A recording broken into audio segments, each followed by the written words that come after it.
Hi everyone, I've got a breaking news for you. You know what? Helmets now mandatory, even indoors. Yes, you read that right. The government, ever vigilant for our safety, you know, has now mandated helmet wearing at home. That's right, just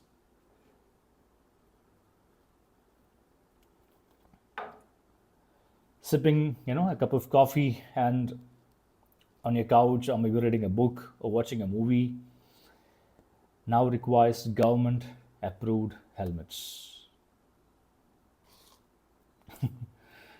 Well, uh, there might be a lot of questions in your mind. If you ask me, with the recent surge of the incidents of vehicles going off roads and crashing into homes, why fix the infrastructure? Why do they need to fix the infrastructure if they can just armor up everyone indoors, just asking all the people you know to wear a helmet and armor jackets in home and just be safe, okay? Because we are not going to do anything, we are not going to spend money uh, for the for the construction and design and safety and all that. So if you want to take care of yourself, better you wear helmets at home. So it's all about that. Very funny, right?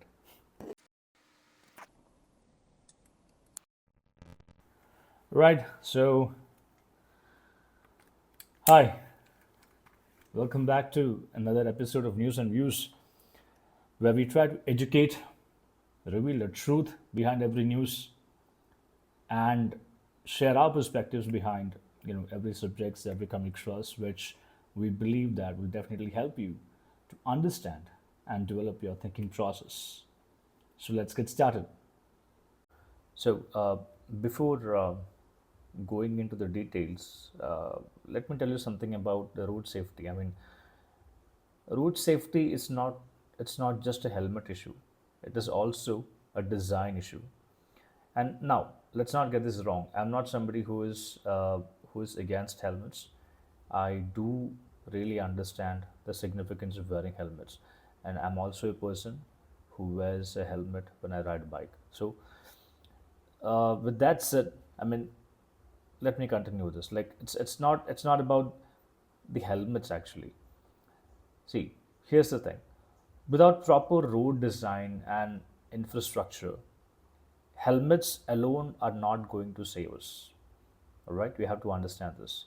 So roads, I mean, they need thoughtful design, like the banking of curves, which helps vehicles to maintain the stability, and adding a proper road maintenance to that. So uh, when we do all these things, what happens is, like, we might actually reduce the need for protective gears and or any other measures that within our own homes.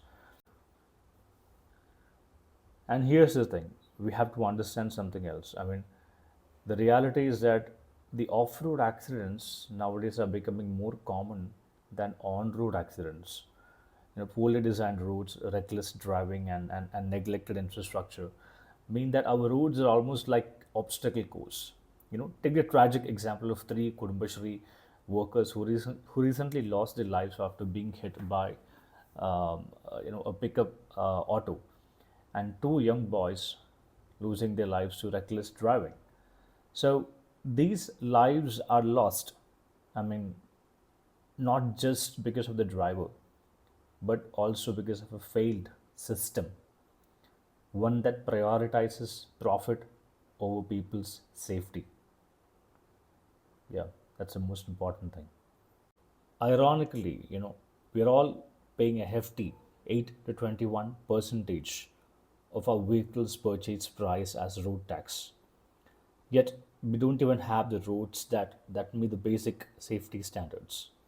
Instead of improving infrastructure, this thing what we're getting, our motor vehicle department seems more interested, in collecting, uh, or maybe I should say, extracting fines and collecting revenue.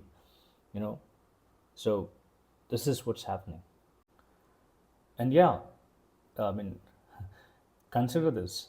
The Honorable High Courts recently ruled that a lack of helmet should not reduce compensation if the rider wasn't at fault. Okay. And the courts emphasize that it's the person at fault whose negligence should matter in these cases. But what does our government do? I mean, it ignores road design and safety in favor of focusing on protective gear, right? So, understand how thoughtful the government it is, how thoughtful they are. Shouldn't proper road infrastructure be a higher priority for the government instead of asking us to wear helmets at home? What do you think? So, what's next? Armored jackets for pedestrians? It seems that in the eyes of the government, helmets are like a panacea for all road issues. And if helmets are now required at home, perhaps next step will be armor jackets for pedestrians, for school students, for college goers, and all that. So that way they are protected from reckless drivers, potholes, and crumbling roads. Everything. If they wear the armor jackets, everything is solved. The government has to do nothing, right? Forget accountability, forget, you know, infrastructure improvements. Why solve a problem, when you can uh, cover it up? So easy, right? Um, See, we are all paying for safe routes but getting dangerous ones, and the government's response is totally absurd. I must say that. Instead of building, safer roads, they focus on safety measures that deflect from real issues. The like reckless driving and potholes and poor road design. So here we are bracing for more rules that protect the government's coffers, not our lives.